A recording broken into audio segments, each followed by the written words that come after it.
দোয়া করি তোমার স্বামী দীর্ঘজীবী হোক, সুখে শান্তিতে ভরে উঠুক তোমাদের সংসার জীবন। আজ আমার বিয়ে হয়েছে, আর আমি এখন বাসর ঘরে বউ সেজে বসে আছি। কিন্তু যে মানুষটার সাথে আমার বিয়ে হয়েছে তাকে আমি শুধু একবার দেখেছি। জানি না কেমন হবে। এসে হয়তো নিজের পুরুষত্ব প্রকাশ করায় ব্যস্ত হয়ে পড়বে। হঠাৎ দরজা খোলার শব্দে মৌয়ের হুঁশ ফেরে। একজন সুদর্শন পুরুষ দরজা ঠেলে রুমে প্রবেশ করে। হ্যাঁ, এই আর কেউ নয়, রায়হান, আমার স্বামী। উনি রুমে আসার পর উঠে এগিয়ে গেলাম ওনার দিকে এবং সালাম করে উঠে দাঁড়ালাম। আসলে ভাবি শিখিয়ে দিয়ে গিয়েছে, এটাই নাকি নিয়ম। জানি না উনি কিছুক্ষণ আমার দিকে তাকিয়ে থেকে কি ভাবলেন। এরপর আমার মাথায় হাত রাখলো এবং মুখে দুষ্টুমির হাসি নিয়ে বলল, দোয়া করি তোমার স্বামী দীর্ঘজীবী হোক, সুখে শান্তিতে ভরে উঠুক তোমাদের সংসার জীবন। কেমন বজ্জাত আপনারাই বলুন। এরে তুলে তো আছাড়, 2 আছাড় মারা উচিত। যা বাবা, এটা কি হলো? কষ্ট করে সালাম করলাম আমি, আর সে দোয়া করলো শুধু নিজের জন্য। হ্যাঁ না, এই বর্ত দেখছি সুবিধার না বেশি। বেচারি মনে মনে কথাগুলো ভাবছে আর রাগে ফুলছে। এদিকে রায়হান মৌকে দেখে মিটিমিটি হাসছে। কি ব্যাপার? হ্যাঁ, এভাবে দাঁড়িয়ে রাত পার করার চিন্তা ভাবনা আছে নাকি? যাও জলদি ফ্রেশ হয়ে এসো। মৌ কিছু না বলে হালকা মাথা নাড়িয়ে সম্মতি জানিয়ে ওয়াশরুমে গিয়ে ফ্রেশ হয়ে এসে রায়হানকে আর দেখতে পায় না। তাই মৌ আর কোনো কথা না বলে চুপচাপ গিয়ে শুয়ে পড়ে। একটু পর হঠাৎ ফোনের শব্দে মৌয়ের কাঁচা ঘুমটা ভেঙে যায়। হ্যালো, ছাদে আসো তো একটু। এখন এত রাতে? হ্যাঁ, আমি অপেক্ষা করছি। 5 মিনিটের মাঝে না আসলে খুব খারাপ হয়ে যাবে বলে দিচ্ছি। এটুকু বলে ফোন রেখে দেয়। আজব মানুষ, এত রাতে ছাদে যাওয়ার কি দরকার? তার উপর কথায় কোনো রসকস নাই। অসহ্য লোক একটা। মৌ একটা কাঁটা দিয়ে চুলে খোপা করে ছাদে গেল। গিয়ে দেখে রায়হান ছাদের রেলিং ধরে দাঁড়িয়ে আছে। মৌ গিয়ে রায়হানের সাথে দাঁড়ালো। একবার আর চোখে রায়হানকে দেখে চোখ সরিয়ে নিল। এখন দুজন এক ধ্যানে চাঁদের দিকে তাকিয়ে আছে। হঠাৎ রায়হান মৌয়ের চুলের কাঁটা খুলে দিল। এমন আচমকা করায় মৌ রায়হানের দিকে অবাক দৃষ্টিতে তাকিয়ে আছে। রায়হান মৌয়ের তাকানো বুঝতে পেরে বলে, কেউ উঠতে চাইলে তাকে বেঁধে রাখতে হয় না, বুঝলেন মহারানী? মৌ মুস্কি হেসে আগের ন্যায় সামনে তাকায়। এদিকে মৌয়ের চুলগুলো বাতাসে দোল খাচ্ছে, আর রায়হান মুগ্ধ নয়নে তা দেখছে। মৌয়ের সাথে চোখাচোখি হওয়ার পর চোখ সরিয়ে নিল। সকল নীরবতা ভেঙে রায়হান বলে ওঠে, চাঁদটাকে আজ একটু বেশি সুন্দর লাগছে, তাই না? কোথায়? একে তো রোজ যেমন দেখি। রায়হান দীর্ঘ নিঃশ্বাস ফেলে হালকা হেসে বলল, সব চাঁদ এক না, আজ প্রথম চাঁদের সামনে আরেক চাঁদকে নিয়ে দাঁড়িয়ে আছি। এভাবে অনেকক্ষণ কথা বলে রুমে এসে ঘুমিয়ে পড়ে। সকালে হালকা পানির ছিটায় রায়হানের ঘুম ভাঙলো। রায়হান চোখ খুলে দেখলো মৌ দাঁড়িয়ে ভীতু চোখে তাকিয়ে আছে তার দিকে। চুল ভেজা, টপ টপ করে পানি পড়ছে। লাল টুকটুকে শাড়ি পরেছে মৌ। রায়হান কিছুক্ষণ অবাক চোখে তাকিয়ে থাকলো। খাট থেকে উঠে মৌয়ের কাছে এগিয়ে গেল, আর মৌ ভয়ে পেছাচ্ছে। রায়হান এগোতে এগোতে মৌকে দেয়ালের সাথে মিশিয়ে ফেললো। এদিকে ভয়ে বেচারির হার্টবিট বেড়ে গেছে। আসলে সরি, আমি বুঝতে পারিনি। রায়হান কিছু না বলে মৌয়ের আরো কাছে গিয়ে ওর কপালে আলতো করে নিজের ঠোঁটের স্পর্শ দিল। মৌ রায়হানের ঠোঁটের স্পর্শ পেয়ে কেঁপে উঠলো আর চোখ বন্ধ করে নিল। রায়হান মৌয়ের এমন লজ্জায় লাল হয়ে যাওয়া মুখের দিকে তাকিয়ে আছে কিছুক্ষণ। মুস্কি হেসে ওয়াশরুমে চলে যায় ফ্রেশ হতে। মৌ চোখ বুজে কতক্ষণ ছিল তা খেয়াল নেই, তবে রায়হানের ছোঁয়া পেতে মন যেন উতলা হয়ে যাচ্ছে। হঠাৎ দরজার শব্দে ঘোর কাটে, আর আশেপাশে রায়হানকে না দেখতে পেয়ে দীর্ঘ নিঃশ্বাস ফেলে। মাথায় ঘুমটা টেনে দরজা খুললাম। দেখি আমার একমাত্র ননদ এসছে, আমার বরের ছোট বোন। নাম অবশ্য জানি না। আমি আসলে বলেছিল একবার, কিন্তু ভুলে গেছি। শুধু এতটুকু জানি, সম্পর্কে আমার ননদ হয়। শুভ সকাল ভাবি। ভাবি চলুন আমার সাথে, নাস্তা করবেন, মা অপেক্ষা করছে। শুভ সকাল ননদিনী। কিন্তু আপনার ভাইয়া তো এখনো ফ্রেশ হচ্ছেন, উনি এলে না হয়। ভাবি, এটা কিন্তু একদম ঠিক না। আমি তোমার বয়সী, আর প্লাস ছোট, তাই নো আপনি আপনি। আর হ্যাঁ, সমস্যা নেই, ভাইয়া চলে আসবে। এখন আপনি চলুন তো আমার সাথে। আমি আর না করতে পারলাম না। ও হাত ধরে আমায় নিয়ে গেল। আসসালামু আলাইকুম মা। ওয়ালাইকুম আসসালাম। রায়হান ঘুম থেকে উঠেছে? জি মা। ও আর হ্যাঁ, কোনো কিছু দরকার হলে লজ্জা না করে আমাকে বা নিশাদকে বলবে। ঠিক আছে। যাক, এই সুযোগে একমাত্র ননদিনীর নামটা জানা হয়ে গেল। আচ্ছা, এখন নাস্তা করে নাও জলদি, একটু পর অনেকে আসবে তোমাকে দেখতে। আর নিশাদ, তুইও বসে পড়। যতই হোক নতুন বউ, তাই কথা না বাড়িয়ে বসে পড়লাম। তবে যা বুঝলাম, আমার শাশুড়ি মা অনেক ভালো। নাস্তা শেষে নিশাদ আবারও আমার হাত ধরে রুমে নিয়ে যাচ্ছে। আমি রুমে যাওয়ার সাথে সাথে উনি বেরিয়ে পড়লেন। একবার তাকালেনও না আমার দিকে। নিশাদ লাগেজ থেকে একটা শাড়ি বের করে সামনে ধরে বলে, ভাবি, শাড়িটা কেমন? অনেক সুন্দর। তোমার বর কিনেছে তোমার জন্য। আমি কিছু বলবো এর মাঝে একটা মেয়ে রুমে প্রবেশ করে। একেও দেখেছি আমার বিয়েতে, কিন্তু নাম জানি না। ভাবি কেমন আছেন? এই তো ভালো, তুমি? আমিও ভালো। তা আমি যদি তুমি করে বলি তাহলে মাইন্ড করবে? না, মাইন্ড করবো কেন? থ্যাঙ্কস ভাবি। এই হয়েছে তোর, এবার যে কাজের জন্য এসেছিস সে কাজ কর। আর ভাবি, এই হচ্ছে সিফা, আমার কাজিন প্লাস বেস্টু। ও আচ্ছা। আচ্ছা ভাবি, আমরা তোমার ননদ হই, তাই আমাদের তোমায় কিন্তু বলাই লাগবে, না তো আমরা মানছি না। কি বলা লাগবে আমায়?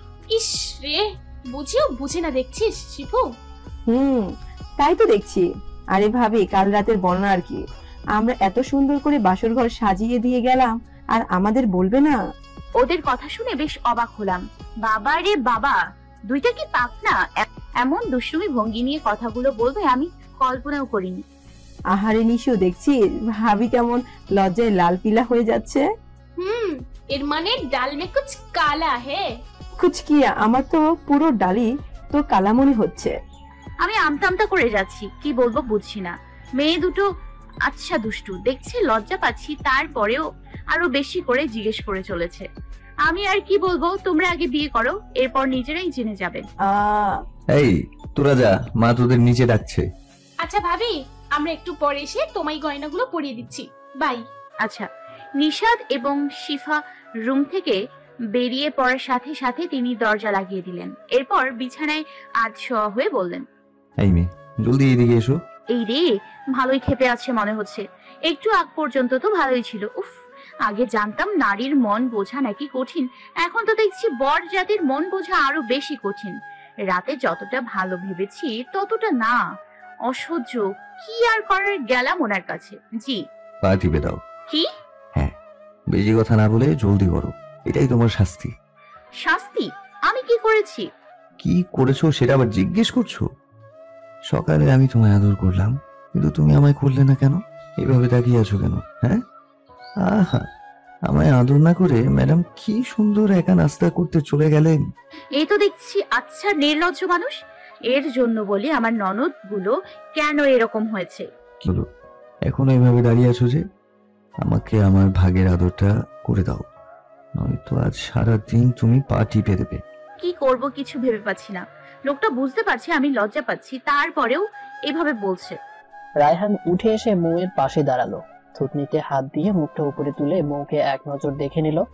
আজ মৌ লাল আর নীল রঙের মিক্স শাড়ি পরেছে, চুলগুলো খোপা করে রেখেছে, চোখে মোটা করে কাজল লাগানো, হাত ভরা লাল এবং নীল রঙের মিক্স চুড়ি, ঠোঁটে গাঢ় লাল লিপস্টিক, কপালে লাল টিপ, সব মিলিয়ে এ যেন এক হুড়পড়ি। জানো, তোমার এই লজ্জায় লাল হয়ে যাওয়া মুখটা যে আমার খুব প্রিয়। মৌয়ের কানের কাছে গিয়ে ফিসফিসিয়ে বললাম। ও মুচকি হেসে দরজা খুলে চলে যেতে নিলে ওর হাত ধরে নি। আজকে আমি আবার তোমার প্রেমে পড়ে গেলাম বলে মৌকে পেছন থেকে জড়িয়ে ধরলো। এদিকে মৌ কোনো কথা বলতে পারছে না, লজ্জা যেন গ্রাস করে ফেলেছে তাকে। রায়হান এক হাত মৌয়ের পেটে রাখে, আর এক হাত দিয়ে জড়িয়ে ধরে। রায়হানের হাত মৌয়ের পেটে স্লাইড করতে থাকে। মৌ রায়হানের ছোঁয়া পেয়ে শিহরিত হয়ে ওঠে, এক প্রকার পাগল করে দেয় তাকে। রায়হান চোখ বুঝে মৌয়ের চুলে নাক ডুবিয়ে ঘ্রাণ নিতে থাকে। রায়হান মৌকে তার দিকে ফিরিয়ে নেয়, আর রায়হানের চোখ পড়ে মৌয়ের ওই লাল ঠোঁটের ওপরে। নেশা ভরা চোখে তাকিয়ে থাকে। মৌ রায়হানের থেকে ছাড়িয়ে চলে যেতে চাইলে রায়হান হাত টেনে ধরে বুকের সাথে লেপ্টে রাখে। মৌ পরম সুখে রায়হানের বুকে মাথা রাখে। রায়হান আস্তে আস্তে মৌয়ের ঠোঁটের দিকে এগিয়ে যায়। মৌ চোখ খিচে বন্ধ করে আছে। রায়হান যখন কিস করতে যাবে তখন নিশাত এবং সিফা বলে ওঠে, এই রে, আমরা কিন্তু কিচ্ছু দেখিনি। নিশাত ও শিফাকে দেখে মৌ লজ্জা পেয়ে তাড়াতাড়ি রায়হানের থেকে দূরে সরে যায়। আমরা কি এবার চোখ খুলতে পারি? চোখের থেকে হাত একটু ফাঁক করে বলে, আচ্ছা, তোমরা রোমান্স করবে, তা দরজাটা একটু বন্ধ করে করলেই তো আর কেউ তোমাদের ডিস্টার্ব করতো না। অনেক পাকা হয়ে গেছিস তোরা। দাঁড়া, আজই আম্মু আব্বুকে বলবো তোদের বিয়ের ব্যবস্থা করতে। ভাইয়া, লাগছে তো। দেখ ভাইয়া, ভালোই ভালোই ছেড়ে দাও, না তো যা দেখেছি তা 5 কান হতে সময় লাগবে না। রায়হান আর কিছু না বলে কান ছেড়ে দেয়। দুজনে মৌয়ের কাছে এসে বলে, মাশাআল্লাহ, আজকে আমার ভাবিকে খুব সুন্দর দেখাচ্ছে। এর জন্যই তো যে কেউ প্রেমে পড়ে যেতে পারে। থু থু, কার নজর যেন না লাগে। রায়হানের দিকে তাকিয়ে বলে। রায়হান রাগী ভাবে ওদের দিকে তাকানোর সাথে সাথে দুজন চুপসে হয়ে যায়। ভাইয়া, আমরা ভাবিকে নিয়ে গেলাম। বলেই দুজন বেরিয়ে পড়ে রায়হান কিছু বলার আগে। সন্ধ্যায় ভাইয়া স্টেজে আয়, ছবি তুলবো। মুচকি হাসি দিয়ে স্টেজে উঠে মৌয়ের পাশে বসে যায়। ক্যামেরাম্যানের দেয়া নির্দেশ মতে একের পর এক ছবি তুলতে থাকে। ছবি তোলার মধ্যেই রায়হান মৌকে আস্তে করে বলে, কিভাবে তোমার প্রশংসা করব বলো তো? হায়, তোমার থেকে তো চোখই সরাতে পারছি না। এত সুন্দর বউ নিয়ে তো ভয়ই হয়, না জানি আবার কখন কার নজর লেগে যায়। এসব বাদ দেন আর সামনে তাকান, লোকে মন্দ বলবে। আরে আমি ভাই, ভালো করে দাঁড়াতে কি লজ্জা লাগছে তোর? উফ, তোদের জ্বালা আর ভালো লাগছে না। নে এবার হয়েছে। বলে মৌকে পেছন দিয়ে জড়িয়ে ধরে রায়হান। সেই হয়েছে। রিসেপশনের সব গেস্টরা খুব প্রশংসা করে। খুব হাসি খুশিতে মৌ রায়হানের বিয়ের 1 মাস হয়ে যায়। খালা, আপনি মাছটা ভাজুন, আমি দেখে আসি কে আসছে। আসছি। উফ, এই অসময়ে আবার কে এলো? দরজা খুলে মৌয়ের হাত পা যেন ঠান্ডা হয়ে গেছে। ও যেন নিচের চোখে বিশ্বাস করতে পারছে না। কতদিন পর আবারও সেই চিরচেনা মুখ। ও আল্লাহ, কি হয়েছে আমার ছেলের? বলে রায়হানকে জড়িয়ে কেঁদে ওঠে। মা, আমি ঠিক আছি, সামান্য পায়ে একটু ব্যথা পেয়েছি। ভাগ্য ভালো উনি সাথে ছিল, নয়তো কি যে হতো। পাশে দাঁড়িয়ে থাকা ছেলেটিকে উদ্দেশ্য করে বলে, ভাই, আপনি কি তবে একটু বেশি বলছেন? আমি শুধুমাত্র আমার কর্তব্য পালন করছি। বলে রায়হানকে সোফায় বসিয়ে দেয়। বৌমা, কি ব্যাপার, এভাবে দাঁড়িয়ে আছো কেন? যাও, কিছু নাস্তার ব্যবস্থা করো। জি। এতক্ষণে মৌ যেন একটা ঘোরের মাঝে ছিল। সবকিছু যেন এলোমেলো লাগছে। সবাইকে চা বিস্কুট দিয়ে এক কোণে দাঁড়িয়ে রইল মৌ। তা বাবা, তোমার নাম কি? শান্ত রহমান। এখানে কোথায় থাকো তুমি, আর কি করো? আসলে আমি এখানে চাকরির জন্য এসেছিলাম, আর আপাতত একটা ফ্রেন্ডের ম্যাচে কিছুদিন থাকছি। আচ্ছা। কিছু ভেবে একটা কার্ড এগিয়ে দিয়ে বলে, এই কার্ডে থাকা ঠিকানায় কাল সকালে চলে যেও, আশা করি তোমার উপকার হবে। ধন্যবাদ। আচ্ছা, আমি আজ আসি তাহলে, অন্যদিন দেখা হবে। তা কেন? দুপুরের খাবার খেয়ে এরপর যে। তা হয় না আন্টি, আসলে আমার একটু কাজ আছে, আমাকে এক্ষুনি যেতে হবে, অন্যদিন খেয়ে যাব। আচ্ছা, ঠিক আছে। বৌমা, তুমি? ইশারায় মৌকে দরজা পর্যন্ত এগিয়ে দিতে বলে। মৌ মাথা নেড়ে হ্যাঁ বলে। কেমন আছো মৌ? মৌয়ের কোনো প্রতি উত্তর না পেয়ে পুনরায় বলে ওঠে, এখনো রেগে আছো? আমাকে কি ক্ষমা করা যায় না? যে ভুল করে ক্ষমাটা তাকে করা যায়, কিন্তু আপনি কখনো কোনো ভুল করেননি। যা ভুল আমি করেছি, সো আই এম সরি। আর কখনো দয়া করে এখানে আসবেন না। মৌ, শান্ত কিছু বলার আগে মৌ ঠাস করে মুখের উপর দরজা লাগিয়ে দেয়। দৌড়ে ওয়াশরুমে গেলাম। শাওয়ার ছেড়ে শাওয়ারের নিচে বসে কান্না শুরু করলাম। অনেক কাঁদলাম। অতীত আবার আমার সামনে এসে দাঁড়িয়েছে, যা আমি কখনো মনে করতে চাই না। রাতে কি ব্যাপার, আজ অনেক চুপচাপ মনে হচ্ছে? না, তেমন কিছু না। আপনার এখন রেস্টের দরকার। উঠে আসতে গেলেন কেন? আমার জান এখানে থাকলে আমি কি আর রুমে থাকতে পারি? বলে মৌকে জড়িয়ে ধরে। মৌ পরম আবেশে স্বামীর বুকে মাথা রাখে। কেন জানি আজ বারবার পুরনো দিনগুলো খুব মনে পড়ছে। বর্তমানে পরিচিত হবার সবচেয়ে বড় মাধ্যম হচ্ছে ফেসবুক। ঠিক শান্তর সাথেও আমার পরিচয়টা হয় ফেসবুকে। তবে হাই হ্যালো কেমন আছো, আমাদের কথা জাস্ট এতটুকুর মাঝে সীমাবদ্ধ থাকতো। অনেকদিন পর কি মনে হলো মৌ ঠিক করে এভাবে হাই হ্যালো বাদে আজ সরাসরি শান্তর সাথে ফ্রেন্ডশিপ করবে। যেই ভাবা সেই কাজ। শান্ত রাতে অ্যাক্টিভ হয় এবং মৌকে এসএমএস করে, হে হাউ আর ইউ। মৌ সাথে সাথে রিপ্লাই দেয়, ফাইন। আচ্ছা, আপনি কি এখন ফ্রি আছেন? কেন বলুন তো? না, আসলে আমাদের মাঝে তেমন কথা হয় না, শুধু হাই হ্যালো ছাড়া, তাই আর কি। আচ্ছা, এই ব্যাপার। ওকে ম্যাডাম, আজ অনেক কথা বলবো হবে। সেই দিন আমাদের সম্পর্কের নামকরণ হয়, আর সেটা হচ্ছে বন্ধুত্ব। কথায় কথায় একে অন্যের সম্পর্কে অনেকটা জানি। ধীরে ধীরে না চাইতেও আমরা অনেক ক্লোজ হয়ে যাই। কিন্তু তখনও আমি তাকে আপনি করে ডাকতাম। সে বারবার বলতো তুমি করে বলতে। আমি চেষ্টাও করতাম অনেক, তাও আমার দ্বারা তুমি বলা হতো না। বেচারা সেই রেগে যেত তখন। অবশ্য আমরা কথা বলার থেকে ঝগড়াটা বেশিও করতাম। এভাবে চলতে থাকে আমাদের দিনগুলো। এর মাঝে ওর জন্মদিন আসে, কিন্তু আমি সেটা ভুলে যাই। সে সারাদিন আমার একটা কলের আশায় বসেছিল। সারাদিন অপেক্ষার পর ম্যাডাম রাতে দেখলাম অ্যাক্টিভ হয়েছে। বাহ, 5 মিনিট হয়ে যাচ্ছে, তাও আমাকে একটা টেক্সট করছে না। তাই অধৈর্য হয়ে আমি বললাম, আজ আমার জন্মদিন ছিল, একবার উইশ তো দূরের কথা, আজ একবারও মনে করলো না। পরদিন সকালে, কেমন আছিস নাবিলা? নাবিলা মৌয়ের ফ্রেন্ড। ভালো তো। মৌ এক দৃষ্টিতে ফোনের দিকে তাকিয়ে আছে। সরি, আমি তোর সাথে পরে কথা বলছি, ওকে? আমি এখন যাই। নাবিলাকে কিছু বলার সুযোগ না দিয়ে মৌ চলে যায়। আসলে নেট অন করার সাথে সাথে শান্তর টেক্সট গুলো আসে। বাসায় শান্তকে ফোন দেয়, কিন্তু শান্ত ফোন ধরে না। কেন জানি খুব খারাপ লাগছিল, যে মানুষটা কিনা ওর এত কেয়ার করে, ওকে সবসময় হাসায়, আর তার স্পেশাল দিনে উইশও করলো না। অবশেষে 5 বারের মাথায় ফোন ধরে। বলো।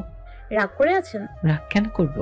সরি, আমি ভুলে গিয়েছিলাম তোমার জন্মদিনের কথা। আর বিশ্বাস করো, আমি তখন একটু কাজে আসছিলাম, এরপর বের হয়ে গেছি অনলাইন থেকে। দেখো প্লিজ, এভাবে চুপ করে থেকো না। তুমি আমায় যা পানিশমেন্ট দিবা তাও মেনে নিব, বললে কান ধরে উঠবোস করবো, তাও রাগ করে থেকো না। হা হা হা, পাগলি, আমি কিছু মনে করিনি। আর বাকি থাকলো তোমার শাস্তি, সে আমি পরে ভেবে বলবো। Happy birthday. থ্যাঙ্কস। এরপর থেকে আমার তার প্রতি একটা আলাদা ফিলিংস তৈরি হয়, কারণ আগে কখনো কোনো ছেলের জন্য আমি এমনটা করি না। কিন্তু জানি না সে আমাকে নিয়ে কেমন অনুভব করে, তাই এসব শেয়ার করে ফ্রেন্ডশিপটা নষ্ট করতে চাই না। এভাবে কিছুদিন যাওয়ার পর হঠাৎ সে আমাকে প্রপোজ করে বসে। প্রথমে ভেবেছিলাম মজা করছে, পরে বুঝতে পারি সে সিরিয়াস আমায় নিয়ে। তাকে অনেক বোঝাই, কিন্তু তার একই কথা, আমার পড়াশোনা শেষ হতে আরো 1 বছর লাগবে, এরপর জব করব, সাথে তোমাকে বিয়ে করব। আর এমন নয় যে আমার তার প্রতি কোনো অনুভূতি নেই, বেশি কিছু না ভেবে আমি হ্যাঁ বলে দেই। যাই হোক, রিলেশনের প্রায় 1 মাস পর আমরা ফার্স্ট দেখা করি। সেদিন আমার হাত পা খুব কাঁপছিল, সাথে ভয় হচ্ছিল। লাইফে ফার্স্ট কারোর সাথে এভাবে দেখা করছি। আমি বসে গান শুনছিলাম আর তার জন্য অপেক্ষা করছিলাম। এমন সময় পেছন দিয়ে সে এসে চমকিয়ে দেয়। প্রথম অদ্ভুত লাগলেও পরে আমরা অনেক গল্প করি, একসাথে হাঁটি। এভাবে চলতে থাকে আমাদের দিনগুলো। ওর সাথে কথা না হলে আমার কেমন যেন কান্না আসতো। ধীরে ধীরে দিন যত যাচ্ছে আমাদের সম্পর্ক তত বেশি মজবুত হচ্ছে। এর মাঝে একদিন আমার বিয়ের প্রস্তাব আসে। ছেলে দেখতে শুনতে অনেক ভালো ছিল, তারা আমায় দেখে পছন্দ করেছিল। আমার পরিবার সকলে খুশি হয়েছিল, কিন্তু আমাকে জানানোর সাথে সাথে তাদের আমি শান্তর কথা বলে দিই। তাদের অনেক কষ্টে রাজি করাই এবং তারা শান্তর সাথে দেখা করতে চেয়েছে। আমি তো খুব খুশি, অবশেষে আমাদের ভালোবাসা পূর্ণতা পেতে চলেছে। কাল ভ্যালেন্টাইন ডে, তাই ভেবে রাখছি কালকে জানাবো। অপেক্ষার প্রহর যেন শেষ হবার নয়। সে ফোন না দেয় অধৈর্য হয়ে আমি রাতে ফোন দিয়ে বলি, শান্ত, আমি বাসায় তোমার কথা বলে দিয়েছি, তারা তোমায় বাসায় ডেকেছে। কিন্তু তার কথা শুনে আমার মাথা ঘুরে যায়। সে সরাসরি না করে দেয়। আমি সেদিন খুব ভেঙে পড়ি। বারবার বোঝানোর পরেও তার একই কথা। হয়তো বারবার এর জন্য ভয় পেতাম ওকে নিয়ে। সেদিনও আমার সাথে সম্পর্কের ইতি টানে। অনেকবার এর কারণ জিজ্ঞেস করার পর সে বলে, আমি আমার পরিবারকে তোমার কথা বলতে পারবো না। আর আমি এখন কেন চাকরি করি না, তাই বলছি ভুলে যাও যা হয়েছে। তোমার চাকরির ব্যাপারে আমি ভাবির সাথে কথা বলেছি, সে আমায় বলেছে তার ভাইকে বল, ইনশাল্লাহ সব ঠিক হয়ে যাবে। দেখো মো, তোমার ভাবিকে না করে দাও। আমি পারবো না তোমার স্বপ্নের ঘর বাঁধতে। আমার পরিবার মেনে নিবে না। তুমি বলে তো দেখো, আমার বিশ্বাস তারা মেনে নেবে যখন জানবে আমি তাদের ছেলেকে সত্যি কতটা ভালোবাসি। আর সব বাবা মা তার সন্তানের খুশি চায়। আমি পারবো না বলতে, বুঝলে, কারণ আমি চাই না তোমায়। বাই। যা ভয় পেয়েছিলাম তাই। এই ছিল তার ভালোবাসা। আমার যেন এক নিমিষে সব শেষ হয়ে গেল। কি উত্তর দিব আমার মাকে, আর কি বা বলবো আমার ভাবিকে যে সে আমাকে ভালোবাসে না, আমাকে শুধু তার প্রয়োজনে ব্যবহার করেছে। মৌ আজ এই লাগবে তো কাল সেই লাগবে, যাকে পাওয়ার জন্য এত চেষ্টা, এমনকি পরিবারের মানুষের সাথে লড়াই করলাম, কিন্তু সেই আজ ভালোবাসি না বলে চলে গেল। সেদিন সারা রাত খুব কাঁদলাম। কেন জানি এসব মেনে নিতে খুব কষ্ট হচ্ছিল। তবুও দিন শেষে ভালো থাকার অভিনয় করতে হয় কাছের মানুষগুলোর জন্য। সকালে ভনিতা ছাড়া সবাইকে বলে দিলাম তাদের পছন্দ করা ছেলেকে আমি বিয়ে করব। সকলে কেমন অবাক চোখে আমার দিকে চেয়ে রইল। চুপচাপ কাউকে কিছু বলার সুযোগ না দিয়ে আমি নিজ রুমে চলে যাই, কারণ আজ তাদের প্রশ্নের কোনো উত্তর আমার কাছে নেই। যেহেতু আগে ছেলে পক্ষদের সেভাবে কিছু বলা হয়নি, তাই বড় ভাইয়া তাদের ফোন করে জানিয়ে দেয় আমি বিয়ে করতে রাজি। এরপর বাকিটা তো আপনারা জানেনই। অতীত ভাবতে ভাবতে কখন ঘুমিয়ে গেছি খেয়াল ছিল না। সূর্যের আলো মুখে পড়ায় ঘুম ভেঙে যায়। প্রতিদিনের মতো আজও নিজেকে রায়হানের বুকের ওপর পেলাম। জীবনের সবচেয়ে সুখের স্থান এটা আমার। জীবনের শেষ পর্যন্ত এই বুকে মাথা রেখে ঘুমোতে চাই। রায়হান এখনো ঘুমিয়ে আছে, কিন্তু আমায় জড়িয়ে ধরতে তবুও ভোলেনি। বিয়ের 1 মাস পার হয়ে গেছে, তারপরেও সে কখনো নিজ অধিকার নিজে জোর করে না। এমন নয় যে উনি শান্তর ব্যাপারে কিছু জানেন না। ওনাকে আমি সব দিয়েছিলাম, কারণ আমি চাই না আমাদের সম্পর্ক কোনো মিথ্যে কিংবা কিছু গোপনতা থাকুক।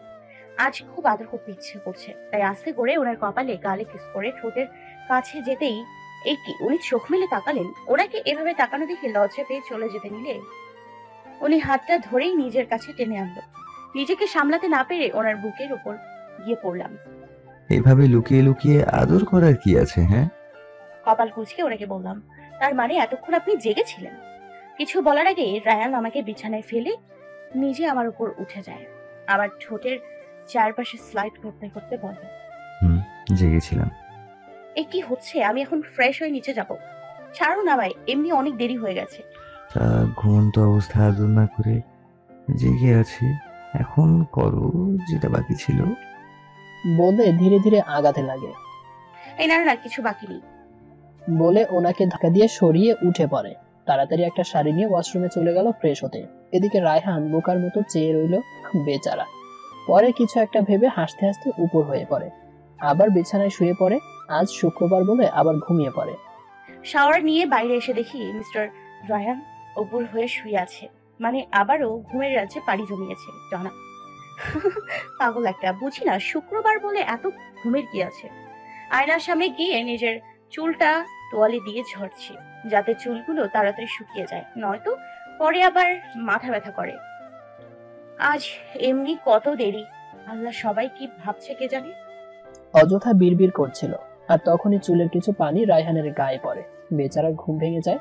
রেগে কিছু বলতে যাবে, কিন্তু মৌয়ের দিকে তাকিয়ে চোখ আটকিয়ে যায়। রাগও নিমিষে শেষ। এদিক দিয়ে মৌ তো চুল ঝাড়ছে, কিন্তু ওর খবর নাই দুটো চোখ কখন থেকে ওকে দেখছে। যাই হোক, বিপদ তো আর বলে কই আসে না। পিছে ঘুরে দেখি উনি আমার দিকে কেমন নেশা ভরা চোখে তাকিয়ে আছে। আবার বুঝতে বাকি রইল না যে ওনার মতলব ভালো না, সকালের মতো না, আবার না, তার আগে ভালো আমি কেটে পড়ি।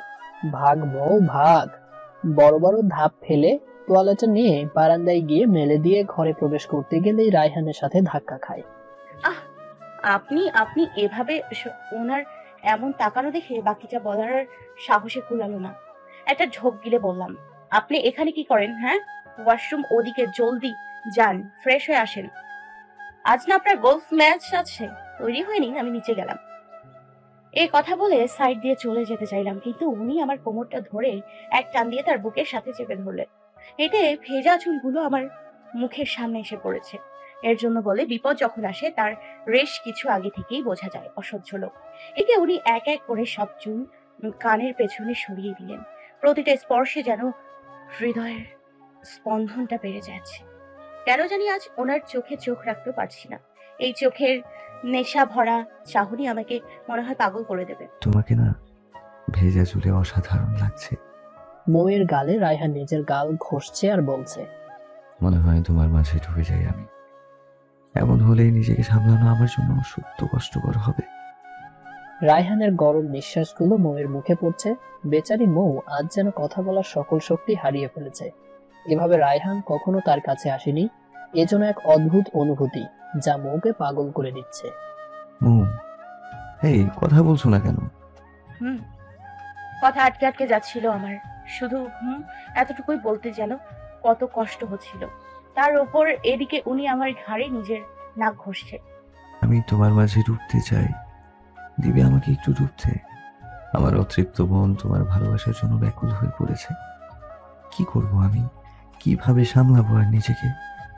আমি তোমাকে সম্পূর্ণভাবে নিজের করে নিতে চাই। কিভাবে উত্তর দিব, কথা যে আটকে আসছে। আমি এবার মাতাল হয়ে যাচ্ছিলাম তার কর্মকাণ্ডে, তাই হুট করে তাকে জড়িয়ে ধরলাম। একটু পর উনি আমার দুগালে সে দু হাতে জাপটে ধরেছিল। হালকা কাঁদছিলাম। আমার কপালে গভীর চুমু খেলেন। হয়তো উনি তার উত্তর পেয়ে গেছেন। মৌ কিছু বলে ওঠার আগেই রায়হান মৌয়ের ঠোঁটকে নিজের ঠোঁটের মধ্যে নিয়ে নিল, আর মৌ রায়হানের টি শার্ট খামচি দিয়ে ধরে ফেলে। রায়হান এক হাতে মৌয়ের কোমর এবং আরেক হাত দিয়ে মৌয়ের চুলগুলো আঁকড়ে ধরে রেখেছে, যাতে মৌ নড়তে না পারে। এভাবে কতক্ষণ ছিল দুজনেরই কোনো খবর ছিল না। আপনাদের এত এক্সাইটমেন্টের কিছু নেই। ওদের রোম্যান্সের মেইন ভিলেন মানে আমাদের নিশাত আর সিফাকে এত জলদি ভুলে গেলে হবে? এদিকে নিশাত অনেকক্ষণ থেকে ডাকছে, কিন্তু কারো সাড়া নেই। আর তা থাকবে বা কিভাবে? ওনারা তো অন্য কাজে ব্যস্ত। নিশাত আর না পেরে নক করা শুরু করে। উফ, এরা কি ঘুম দিছে আল্লাহ! এত শব্দের পরেও কোনো খবর নেই। এই ভাইয়া, ভাবি, তোমরা কি আদৌ বেঁচে আছো? হঠাৎ দরজার নক শুনে মৌ রায়হানকে ধাক্কা দেয়, কিন্তু রায়হান এক পাও নড়লো না, তো আরো শক্ত করে মৌকে চেপে ধরে ঠোঁট থেকে গালে, গাল থেকে গলায় কিস করতে লাগলো। রায়হান যেন আজ নিজের মধ্যে নেই। মৌ রায়হানকে ছাড়াবার বৃথা চেষ্টা করছে, কিন্তু পারছে না বেচারি। আর এদিক দিয়ে দরজার বাইরে নিশাত দরজা নক করছে আর ভাইয়া ভাবি বলে চিল্লাচ্ছে। রায়হান প্লিজ ছাড়ুন, হাত জোর করছি প্লিজ। নিশু দরজা নক করছে, ও চিল্লানিতে বাড়ির সবাই এসে পড়বে, প্লিজ বোঝার চেষ্টা করেন। মৌয়ের কথায় ঘোর কাটে রায়হানের। রাগে বেচারা চোখ মুখ লাল হয়ে গিয়েছে। এদিকে নিশাত এতক্ষণ ধরে আসছে না দেখে সিফা উপরে আসে। কিরে, ভাইয়াদের ডাকতে এসে যে তুই থেকে গেলি? কি করব, ওরা যে... কিছু বলার আগে রায়হান খট করে দরজা খুলে নিশাতকে এক ধমক দেয়। বেচারি নিশাত কিছুই বুঝতে পারে না কেন তার ভাই তার সাথে এমন করেছে, যে ভাই কখনো তাকে বকা পর্যন্ত দেয়নি। নিশাত কাঁদতে কাঁদতে নিজের রুমে চলে যায়।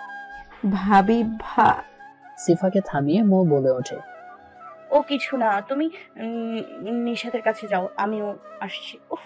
ওকে। মৌ রায়হানের পিছে আসে, কিন্তু জনাব রাগে কটমট করে কাপড় নিয়ে ওয়াশরুমে গিয়ে ঠাস করে দরজা লাগিয়ে দেয়। এই লোকটিকে নিয়ে না সত্যি পারা যায় না, অযথা ওরে বকে, এখন আমায় রাগ দেখাচ্ছে। দেখলি তুই কেমনে বকা দিল? কি এমন করেছি রে আমি? মা না বললে তো জীবনে ওরে ডাকতে যেতাম না। দূর বাদ দে তো নিশু, মন খারাপ করিস না। এমনিতে ভাইয়া আমাদের ভালোবাসে, শুধু তো কচু একটুও ভালোবাসে না। কে বলেছে তোমাকে এসব কথা, পাগলি মেয়ে? তখন তোমার ভাইয়া হয়তো খুব সুন্দর স্বপ্ন দেখছিল, তো আর তোমার কারণে ওর স্বপ্ন ভেঙে গেছে, তাই রাগে তোমার সাথে এমন বিহেভ করেছে। ভাবি, আমিও নিশুকে সেটাই বলতে গিয়েছিলাম যে ভাইয়া তার সুন্দর একটা স্বপ্নকে বাস্তবায়ন করছিল, আর আমরা সেই সময় ভিলেন হয়ে সব শেষ করে দিছি। ঠিক বলিনি ভাবি? বলে সিফা চোখ মেরে মৌয়ের ঠোঁটের কোণে লেপটে থাকা লিপস্টিক মুছে দেয়। বেচারি মৌ কল্পনাও করেনি যে এভাবে ধরা পড়ে যাবে। না মানে আসলে... থাক ভাবি, আর কিছু বলতে হবে না, আমরা সবই বুঝতে পেরেছি। কি বল নিশু? তার বলতে তা ভাবি, আমি বলি কি, তুমি বরং এখন থেকে লিপস্টিক দেওয়াটা ছেড়েই দাও, নাহলে তোমাদের যা অবস্থা দেখছি তাতে কিছুদিনের মধ্যেই আমার ভাইয়ের পেট খারাপ করবে। বলেই খুব জোরে জোরে হাসতে থাকলাম আমি আর সিফা। এদিকে আমি তো লজ্জায় এক প্রকার মারা যাবো এমন অবস্থা। ইস, এই মেয়েগুলোর মুখে কিছু আটকায় না। নিশাতের রুমে আর এক মুহূর্ত দাঁড়ালাম না, দৌড়ে বেরিয়ে আসলাম, নয়তো এদের দিয়ে বিশ্বাস নেই কখন কি বলে। আরে ভাবি, কি হলো, চলে যাচ্ছ কেন? ভাইয়া তার স্বপ্ন কতটুকু বাস্তবায়ন করতে পারছে বললে না যে? যা, চলে গেল। উফ, আমাদের তো হাসতে হাসতে পেট ব্যথা হয়ে গেল। আচ্ছা ফাজিল মেয়ে দুটো, উফ, সব হয়েছে ওনার জন্য। ড্রয়িং রুমে এসে দেখি আমার শ্বশুর শাশুড়ি সবাইকে কি যেন বলছেন, তাই মাথায় কাপড় দিয়ে এগিয়ে গেলাম। রাতে সিফার হবু শাশুড়ি ফোন দিয়েছিল, আজ নাকি তারা আসবে বিয়ের 3 তারিখ ফাইনাল করতে। আজ কখন আসবে বলেছে? বিকালে আসবে বলেছে। তাই তো তোকে বলছি, আজ অফিসে যাওয়া লাগ না, তুই বাসার বড় ছেলে, তোর থাকাটা জরুরি। আচ্ছা ঠিক আছে ছোট মা, আমি আজ বাসায় থাকবো। ওই যে এতক্ষণে মহারানীদের সময় হলো আসার। কেন ছোট মা, কোনো দরকার ছিল? হ্যাঁ, কিছুক্ষণ পর সিফার শ্বশুরবাড়ির লোক চলে আসবে, তুই ওকে রেডি হতে সাহায্য করিস। সিফা লজ্জায় চুপচাপ খেতে বসে যায়। বৌমা, তুমি ওদের সাথে নাস্তা করে নিও জলদি, আজ অনেক কাজ। জি মা। বিকেলবেলা সিফার হবু শ্বশুর বাড়ির লোকজন এসে হাজির। মৌ সকলের জন্য নাস্তা রেডি করছে। নীল রঙের শাড়ির সাথে হালকা সাজ, এতেই যেন অনেক সুন্দর লাগছে সিফাকে। নিশাত সিফাকে তৈরি করে ড্রয়িং রুমে নিয়ে আসে। এই তো আসছে আমার বৌমা, বলে সিফাকে জিসানের পাশে বসালো, আর উনিও সিফার সাথেই বসলো। জিসান হচ্ছে সিফার উডবি। ওর পরীক্ষা না থাকলে আরো কত আগেই আমাদের বাড়ি বউ করে নিয়ে যেতাম। সে যাই হোক বিয়াই, আমরা কিন্তু আর দেরি করতে চাই না, সামনে শুক্রবারই বিয়ের দিন ফাইনাল করি, কি বলেন? আপনারা যা ভালো মনে করেন, আমাদের এতে আপত্তি নাই। কি বড় ভাই রায়ান, তোমরা কি বলো? আমাদের আপত্তি নেই, আজ হোক বা কাল হোক বিয়ে তো দিতেই হবে। বাবার সাথে আমিও একমত। আলহামদুলিল্লাহ, কিন্তু আমার একটা প্রস্তাব আছে আজহার ভাইয়ের কাছে। জি আপা বলেন। আসলে বিয়াই, আমি আর জিসানের বাবা মিলে ভেবেছি আপনাদের প্রস্তাবটা দেব। আসলে কথাটা সাফিনকে নিয়ে। ও হ্যাঁ, সাফিন আসেনি কেন? আর শুনলাম চাকরি করছে নাকি?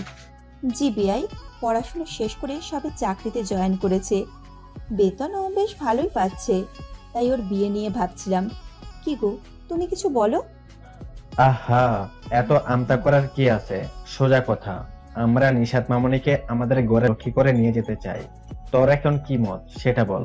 জি বিয়াই, আমরা আত্মীয়তার সম্পর্কটাকে আরেকটু জোরালো করতে চাচ্ছি।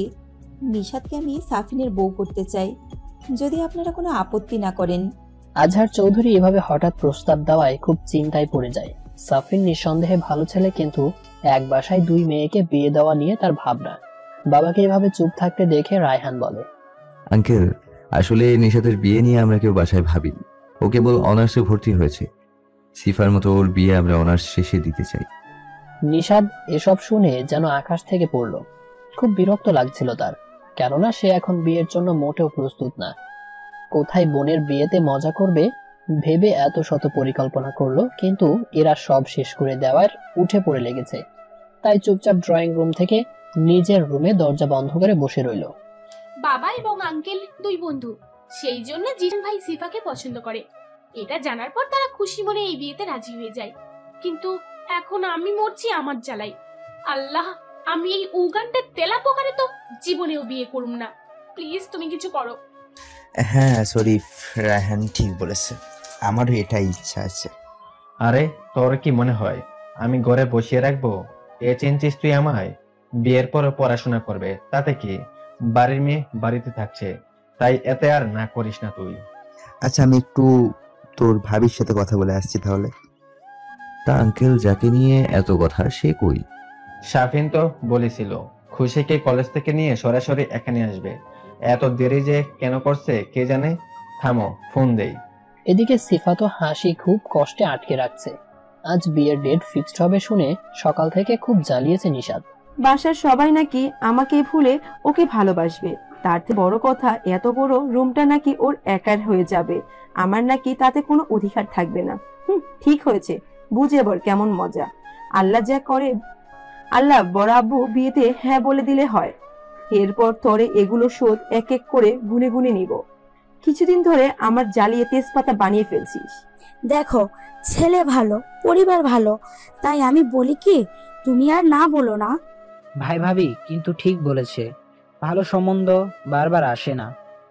আমি ভাবছি নিশাত এখন ছোট, মানিয়ে নিতে পারবে কিনা। দুই বোন তো একসাথে থাকবে, তাই বলি কি ও নিয়ে তো ভেবো না। দুই বোন একসাথে থাকলে চিন্তাও কম হবে। আচ্ছা দেখি, তোমরা বাইরে যাও, রায়হানের মতামতটা শুনে শরীফকে ফাইনাল কথা জানাবো। আচ্ছা। এতক্ষণ লাগে তোদের আসতে? সব তোমার মেয়ের জন্য, ও দেরি করিয়ে দিছে। আচ্ছা হয়েছে। ভাই কি হলো, ডেট ঠিক হলো কবে?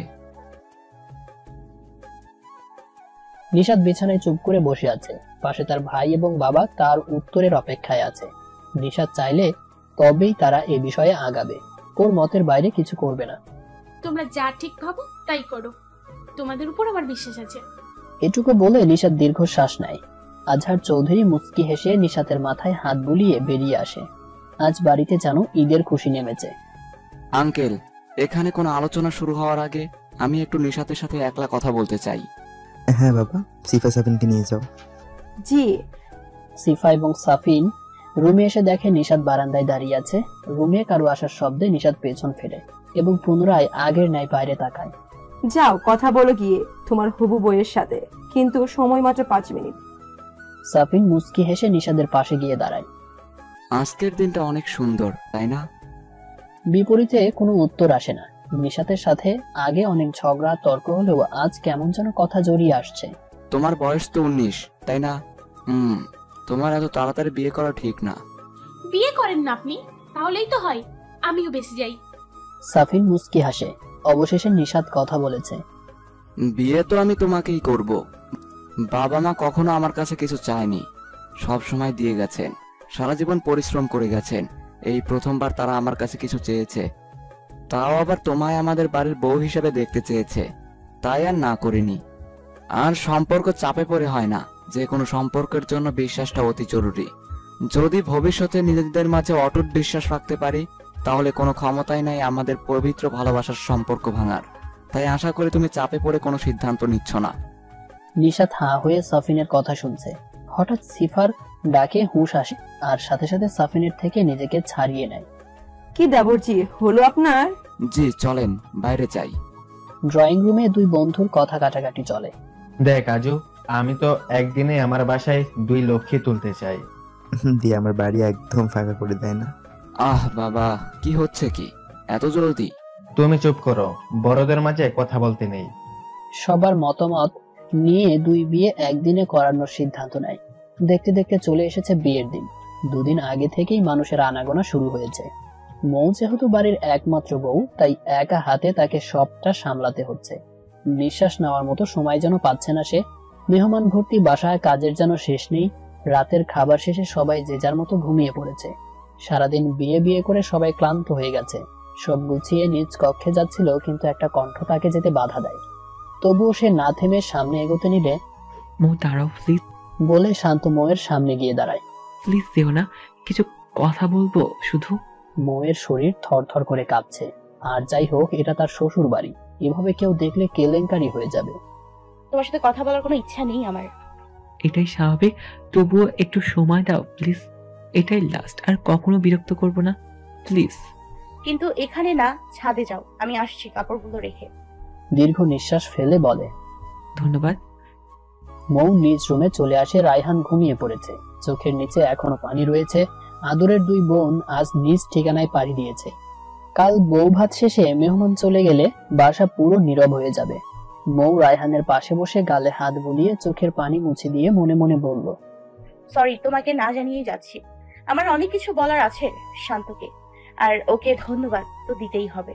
যতই হোক, ও আমায় ছেড়ে না গেলে তোমায় পেতাম কিভাবে। মৌ ছাদে আসতে দেখে শান্ত ওর অপেক্ষায় দাঁড়িয়ে আছে। ভাগ্য আমাদের কোথায় এনে দাঁড় করিয়েছে দেখেছো? যাকে তুমি অপেক্ষা করাতে আজ তার জন্য অপেক্ষা করছো। মৌয়ের কথা শুনে শান্ত মাথা নিচু করে আছে।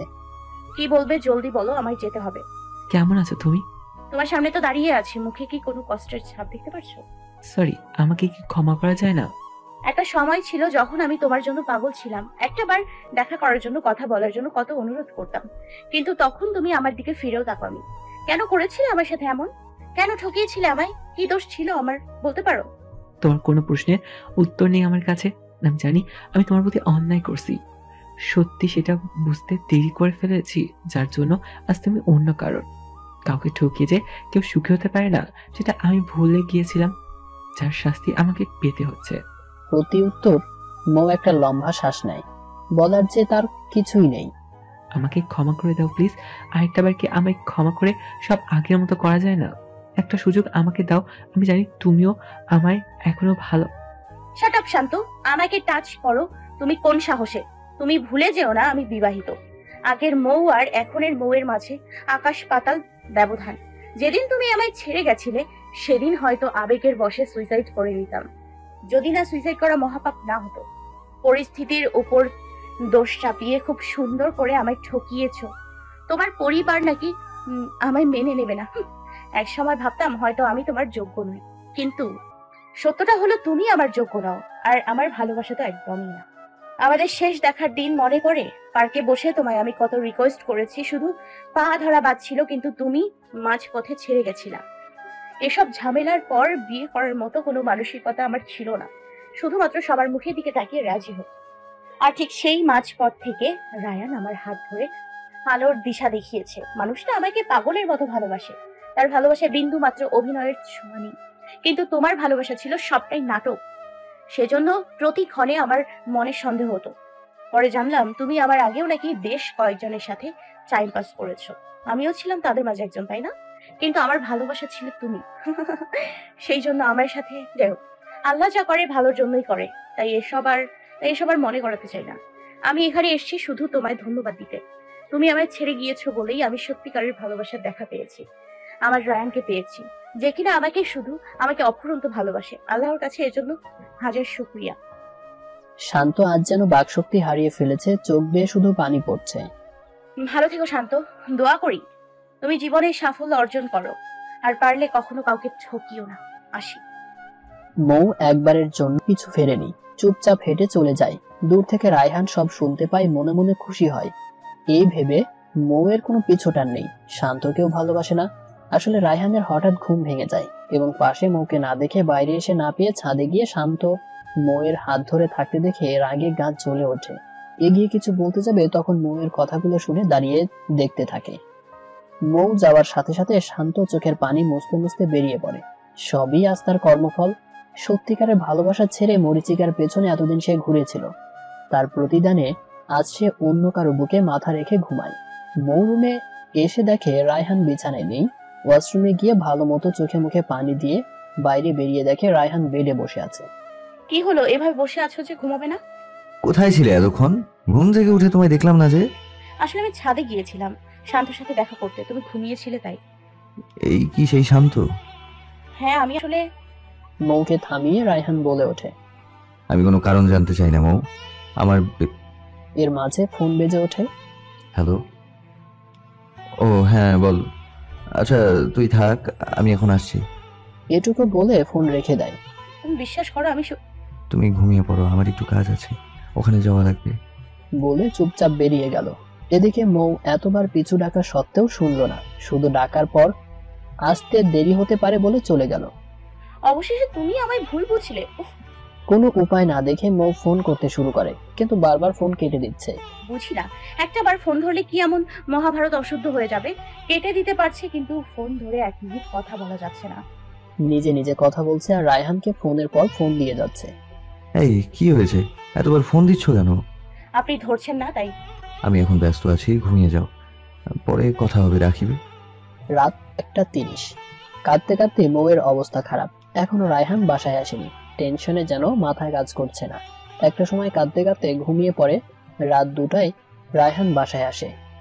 রুমে এসে দেখে মৌ নিচে বসে বিছানায় মাথা দিয়ে ঘুমিয়ে আছে। রায়হান এসে মৌয়ের পাশে বসে। আজ খুব কষ্ট দিয়েছি তোমায় না? আর একটু জান, কাল তোমার সব কষ্ট মুছে দেব। মুচকি হেসে মৌকে কোলে করে বিছানায় শুইয়ে নিজেও পাশে ঘেঁষে শুয়ে পড়ে। আজ সকালে রায়হানের আগে ঘুম ভেঙে যায়। মৌয়ের কপালে আলতো করে চুমু খেয়ে ফ্রেশ হতে চলে যায়। একটু পর মৌ ঘুম থেকে উঠে রাতে কান্নার জন্য মাথাটা ব্যথা করছে। রায়হান বেরিয়ে দেখে মৌ মাথায় হাত দিয়ে বসে আছে। দরজা খোলার আওয়াজে পাশে তাকাতেই রায়হানকে দেখে দৌড়ে গিয়ে জড়িয়ে ধরে কাঁদতে কাঁদতে বলে, কোথায় গিয়েছিলে রাতে? তুমি ফোন কেন ধরছিলে না? মৌ, সকাল সকাল কি শুরু করলে বলো তো? তোমায় বলেছিলাম তো যে কাজ ছিল। যাই হোক, ফ্রেশ হয়ে এসো জলদি। সিফা নিশাতের বৌভাতের অনুষ্ঠান আজ, ভুলে গেছো? এমনিতে তোমাদের রেডি হতে অনেক সময় লাগে। বলে চুপচাপ মৌকে নিচ থেকে ছাড়িয়ে নেয়। মৌকে কিছু বলার সুযোগ না দিয়ে বেরিয়ে পড়ে। বৌভাত অনুষ্ঠানে এত মানুষের মাঝে রায়হানের সাথে সেভাবে কথা বলার সুযোগ পেল না।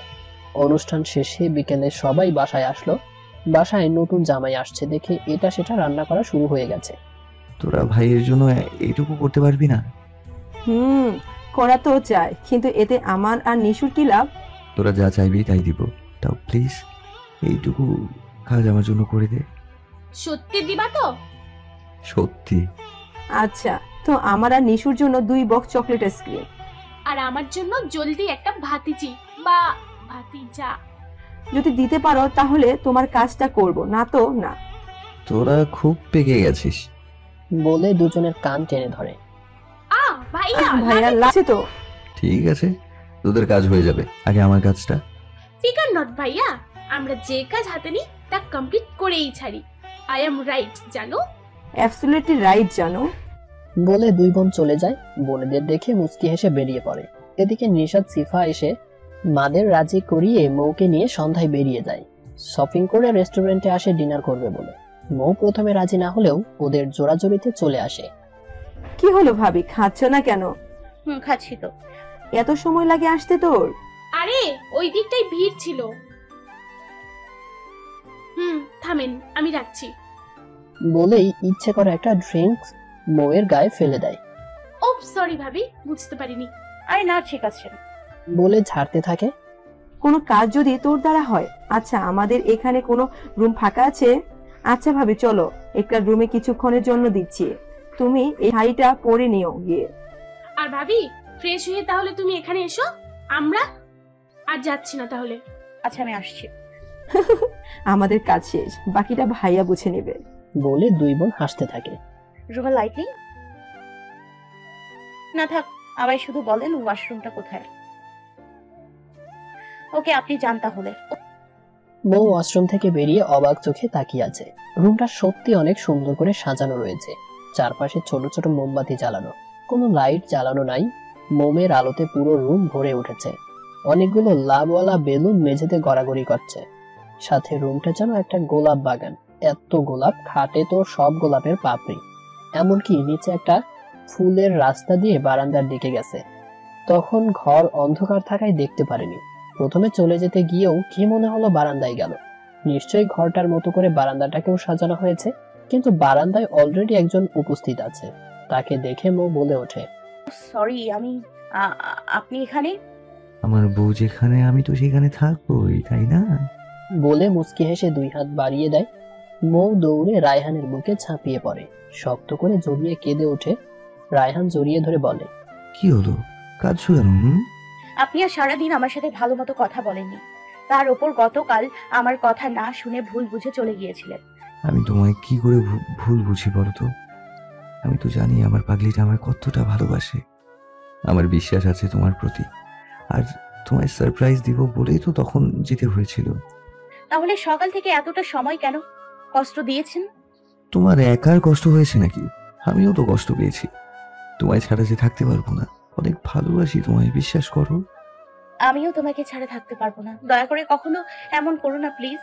খুব ভালোবেসে ফেলেছি তোমায়, কখন কিভাবে তা জানি না, শুধু এইটুকু জানি তোমাকে ছাড়া আমি বাঁচতে পারবো না। বলে আবারও জড়িয়ে ধরে। রায়হানের যেন আজ খুশির সীমা নেই। কিছুক্ষণ দুজন এভাবে চুপ করে একে অপরকে জড়িয়ে ধরে রইল। নীরবতা ভেঙে রায়হান বলল, আর কত কাঁদবে? শার্ট তো পুরো ভিজে গেল। ও, এখন শার্টের চিন্তা হচ্ছে না? থাকবো না আমি। আরে আমি কি তা বলেছি নাকি?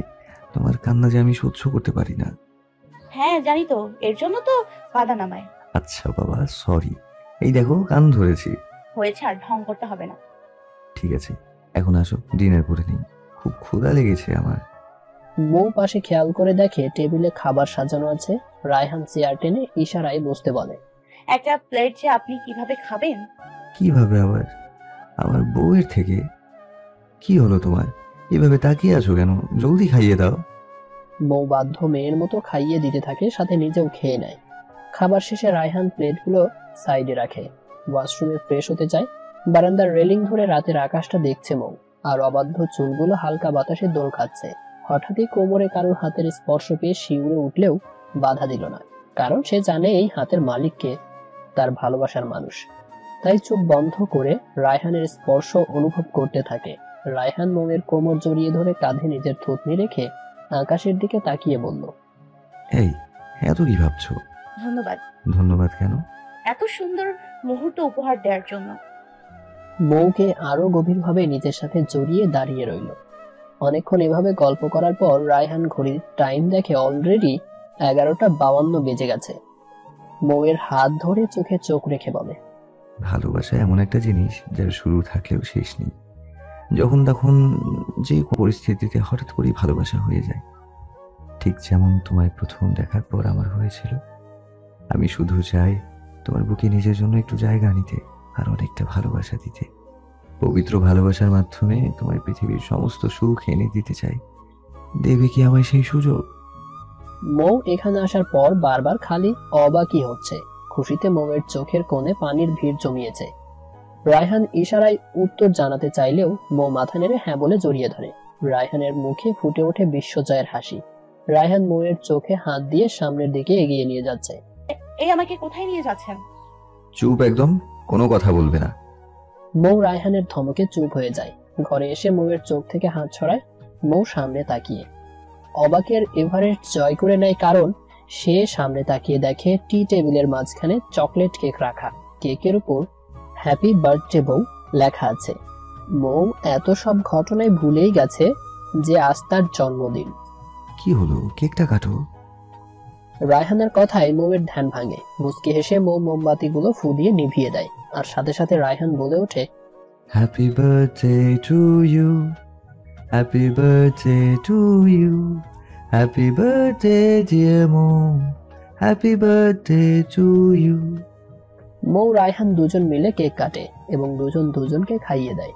রায়হান মৌয়ের গলা থেকে চুলগুলো আলতো করে সরিয়ে দিতেই মৌ যেন কেঁপে ওঠে। রায়হান মৌয়ের গলায় একটা চেন পরিয়ে ঘাড়ে আলতো করে চুমু দেয়। প্রতিটি স্পর্শে মৌয়ের হার্টবিট ক্রমশই বেড়ে চলেছে। রায়হান মৌয়ের কানে একটা কিস করে ফিসফিসিয়ে বলে, আজকে আমি যা চাইবো তা দেবে তো? মৌ যেন কথা বলার শক্তি হারিয়ে ফেলেছে, চোখ বুঝে শুধু মুহূর্তগুলো উপভোগ করছে। কি হলো, কিছু বলছো না যে?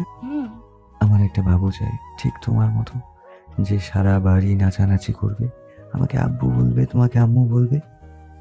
বাবা হওয়ার অনুভূতিটা ফিল করতে চাই, ছোট ছোট হাত ধরে খেলতে চাই, ছোট ছোট পাগুলোকে হাঁটতে শেখাতে চাই। পূরণ করবে আমার সেই চাওয়া? মৌ লজ্জায় কিছু না বলে রায়হানের গলা জড়িয়ে ধরে আছে দেখে রায়হান মুচকি হাসে, কারণ রায়হান তার উত্তর পেয়ে গেছে। মৌকে কোলে তুলে নিয়ে বিছানায় শুইয়ে দেয়। ভালোবাসার প্রকাশ ঘটতে থাকে ওদের মধ্যে। 1 বছর পর এইমাত্র মৌকে ওটির মধ্যে নেওয়া হয়েছে। পরিবারের সকলে খবর পেয়ে চলে এসেছে। মৌয়ের কান্নার শব্দে যেন রায়হানকে আরো দিশাহারা করে দিচ্ছে। ওটিতে নেওয়ার প্রায় ঘন্টা হতে চলল, রায়হানের সময় যেন যুগের মতো কাটছে। হঠাৎই ওটির মধ্যে থেকে বাচ্চার কান্নার আওয়াজ ভেসে এলো রায়হানের কানে। বাচ্চার কান্নার আওয়াজ শুনে সকলে আলহামদুলিল্লাহ বলে ওঠে। রায়হান দৌড়ে ওটির সামনে গেল। একটু পর হাসি মুখে ডাক্তার বেরিয়ে এসে জানালো তাদের মেয়ে হয়েছে এবং মা মেয়ে দুজনেই সুস্থ আছে। একজন নার্স অভিনন্দন দিয়ে একটি বেবি রায়হানের কোলে দিয়ে গেল। বেবির মুখটা দেখার সাথে সাথে রায়হানের দু চোখ ঝাপসা হয়ে এলো। বাবা হওয়ার অনুভূতি সত্যি অকল্পনীয়, যা প্রকাশ করার মতো না। মেয়েও যেন তার বাবাকে খুঁটিয়ে মন ভরে দেখছে। ইতিমধ্যে মৌকে ক্যাবিনে দেওয়া হয়েছে। সকলে মহা খুশি। বাবুকে কোলে নেওয়া নিয়ে সিফা আর নিশাতের মাঝে কথা কাটাকাটি চলছে, আর বেবি বড় বড় চোখ করে সবাইকে দেখে চলেছে। কিছুক্ষণ পর মৌয়ের জ্ঞান ফিরল। চোখ খুলেই রায়হানকে পাশে বসা দেখতে পায়। মৌকে তাকাতে দেখে রায়হানের মুখে হাসি ফুটে উঠল। মাথায় হাত বুলিয়ে জিজ্ঞেস করলো, এখন কেমন লাগছে? ভালো, তুমি খুশি হয়েছো? শুধু খুশি না, অনেক বেশি খুশি হয়েছি। আমি কত ভাগ্যবান ভাবতে পারছো? আল্লাহর রহমতে আমাদের কোলে প্রথম রাজকন্যা এসেছে। আমাদের ঘরে যে লক্ষ্মীর আগমন হয়েছে, এর থেকে আনন্দের আর খুশির খবর হতে পারে? আর মৌয়ের ঠোঁটের কোণে প্রশান্তির হাসি ফুটে ওঠে। তা আমাদের রাজকন্যা কোথায়? বেচারি মহা ঝামেলায় পড়ে গেছে, বুঝেছো? ও তো ভাবছে পেটের ভেতরে ছিলাম, ভালোই ছিলাম, এখানে যে কেন আসলাম। মানে? আরে বাইরে তোমার 2 ননদ বাচ্চাকে নিয়ে এসে কি হই হুল্লোড়। তারা যে হসপিটালে আছে সেই খেয়ালই নেই তাদের। আর আমার মেয়ে ইয়া বড় বড় চুপ করে সবাইকে দেখছে। রায়হানের কথা শুনে মৌ হাসতে থাকে। এর মাঝে বাবু কোলে রাইসা চৌধুরী সহ সবাই কেবিনে এলো মৌয়ের সাথে দেখা করতে।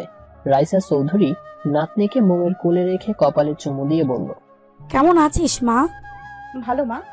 যাক, অবশেষে আমাদের সময় কাটানোর জন্য কেউ এসে গেছে, কি বলো ভাবি? একে একে কথা বলে সবাই বাইরে গেল। মৌ মন ভরে দেখছে মেয়েকে, আর রায়হান মেয়ে এবং মায়ের দিকে দেখায় ব্যস্ত। এভাবে তাকিয়ে আছো কেন? দেখছি কি একটা বাবুর মা হয়ে গেছো, তবুও নজর ফেরাতে পারছি না। এখন মনে হচ্ছে আরেকটার জন্য চেষ্টা শুরু করে দিতে হবে বলে মুচকি হেসে রায়হান চোখ মারে। যা, খালি ফালতু কথা। তাদের এই ভালোবাসা সারা জীবন রয়ে যাবে, আর তাদের ভালোবাসার চিহ্ন হয়ে থাকবে তাদের মেয়ে রাইসা চৌধুরী। এভাবেই বেঁচে থাকুক প্রতিটি পবিত্র ভালোবাসার সম্পর্ক। ভিডিওটি ভালো লাগলে অবশ্যই একটি লাইক দিয়ে কমেন্ট করে জানাবেন কেমন লেগেছে। সাথে থাকুন। ধন্যবাদ।